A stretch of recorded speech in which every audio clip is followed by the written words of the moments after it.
I, 27 female, have a 5-year-old foster daughter named May. She has been with me for around 8 months now, and I love her to pieces. I'm even considering adopting her. My sister, 31 female, Kate, recently suffered a miscarriage and it took a real toll on her marriage.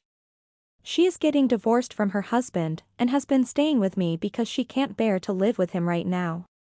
Kate, however, has been a horrible guest to May. Every time May asks her for something, or talks to her, Kate will burst into tears, or yell at her. Kate is a great sister to me, and I understand that she's grieving, but that doesn't mean she can lash out at May for simply existing. I've told her off multiple times for yelling at May, but it all came to a head when I confronted her this morning. May had asked Kate if she could move so she could get to the snack cabinet. Kate snapped at her to "Wait for a damn second, brat." I overheard from the living room and made Kate move out of the way and told her to apologize to May. Kate burst into tears, saying that she just couldn't take having May here as a reminder of what she's lost. I told her she is a grown adult, and should know better than to bully a child for her own problems. I told May to go to her room real quick, and Kate and I got into a huge argument, and I ended up telling her if she couldn't take seeing my foster daughter, she could find somewhere else to stay.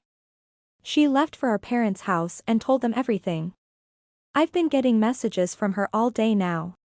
She tells me I am a horrible sister, and said that she was grieving and asked how I could put someone else's kid over hers.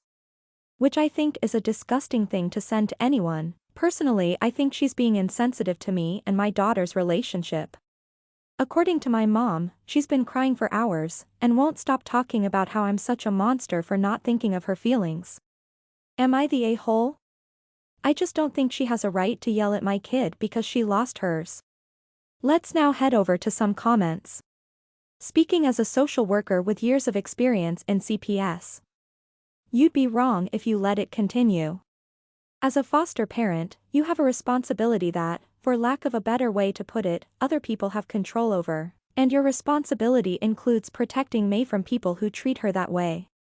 Whatever landed her in foster care has done enough damage, and she, more than most children, needs to know she is safe. There's more happening than this one incident, right? Don't let your sister stay there.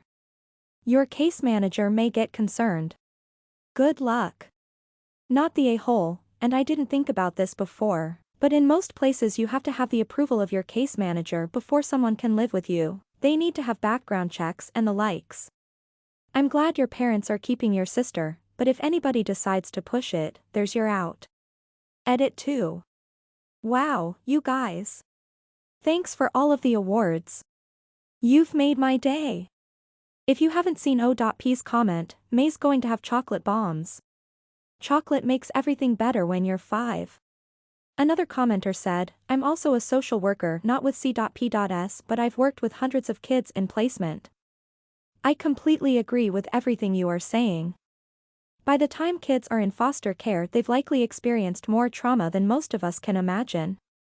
You, as a foster parent, are now responsible for working to ensure her physical and emotional safety. Please don't let your sister back into your home. You are not the a-hole for putting your kiddo first. You would be if you allowed the kiddo to be emotionally abused by your sister, and could even have her removed from your care if you allow it to continue. Another commenter also said, not the a-hole.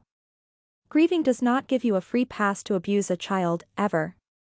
O.P, you are responsible for the health and welfare of this child, and that has to come before anything or anyone. Do not allow your sister near May ever again. I lost my 3-month-old son to SIDS. So I have the grieving perspective here.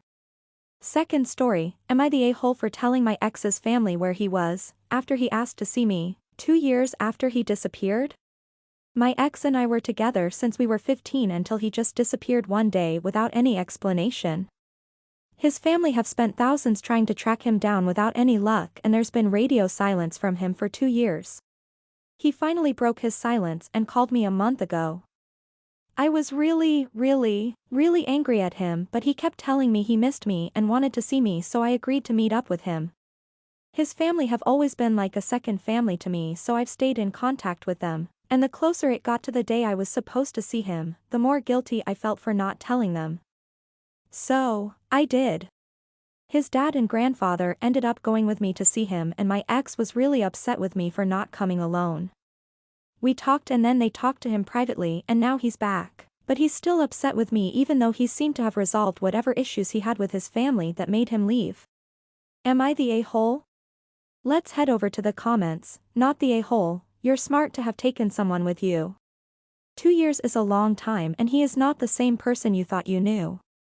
Even if you didn't bring his family, I don't think you should have met with him alone for your own safety. He has no right to make demands of you. Another commenter said, it sounds like his family was the reason he left. It was wise to bring someone, but she may have put him in danger, been manipulated, or had him blackmailed just now. Bring someone else. The likes are so thinly veiled here. I have a hard time believing she wouldn't have known he didn't like his family prior to this event, or at least didn't speak to them. Another user also commented, maybe if he had bothered to give OP any kind of explanation whatsoever in the past 2 years, OP might have reacted differently, but alas, he didn't, so maybe he shouldn't complain. Like, I get what you're trying to say, but OP seemingly didn't know it was a family thing before bringing his family and them talking it out. OP isn't a mind reader. Third story, am I the a-hole for putting my husband's fancy knives through the dishwasher? So I, 28, female, have, on occasion, put my husband's, 28 male, dirty knives through the dishwasher despite him asking me not to. These knives are extra sharp for cooking, and apparently the dishwasher will blunt them. I am terrified of knives to the point where if I see them on the work surfaces, I will begin to panic. My husband is aware of this, and I never use these particular knives as I know I'm not allowed to dishwasher them. I can't face cleaning a knife by hand. If I have to use one, I will use one of my old knives that I put through the dishwasher. Now, my husband will use his fancy knives and leave them dirty either in the sink or on the worktop. They can be there for days, and just the thought of them being out terrifies me. I can't face cleaning them by hand, so I put them in the dishwasher to get them out of my sight. He is free at any point prior to the wash cycle to remove and clean them by hand. He thinks I'm the a-hole for putting them in despite him asking me not to. I think he's the a-hole for leaving out dirty knives despite him being aware of my fear. We're actually a really good team and barely disagree on anything, but this seems to be an obstacle we cannot agree on. I need internet strangers to tell me who is in the wrong, if anyone. Please, and thank you. Edit to add info. Yes, I am getting therapy. I get that my behavior and fear are abnormal. I also have OCD and general anxiety that will be negatively contributing. Also, my husband isn't a dirty gremlin or anything. He's genuinely so supportive, loving, and great around the house. It's just some sort of weird blind spot we both have. He does all the cooking now that we have a baby, so in fairness, I feel I should do the clearing up. One commenter said, not the a-hole. I think your hubby needs to get on board with cleaning them and immediately putting them away. Even a few minutes alone on a counter is bad news now that you both have a baby. That baby is going to be a toddler much faster than you realize, and knives are a huge hazard.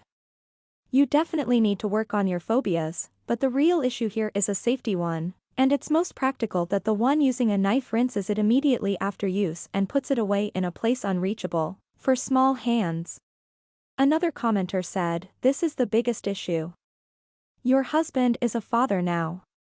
Not a college kid living with his buddies or in a dorm. Keeping your kid safe should start becoming the top priority. I've got 2 kids myself, and even though your baby isn't moving around on his or her own yet, the time goes by so fast it will seem like you're chasing a toddler in no time.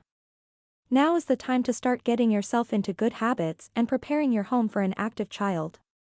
So, get those child safety locks on cabinets, secure heavy bookcases to the walls, etc., and make it a habit to always put potentially dangerous items away after using them. Trust me when I say that what you're going through right now is the easy part.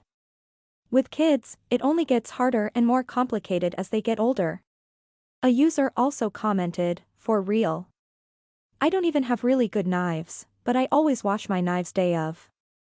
At the longest, they wait until after the meal, but never overnight. And that's not just about cleanliness and knife care. After working in a professional kitchen, I had it drilled into me that the number one rule of knife safety is to never leave a knife laying around, especially not where it might be hidden by other dirty dishes.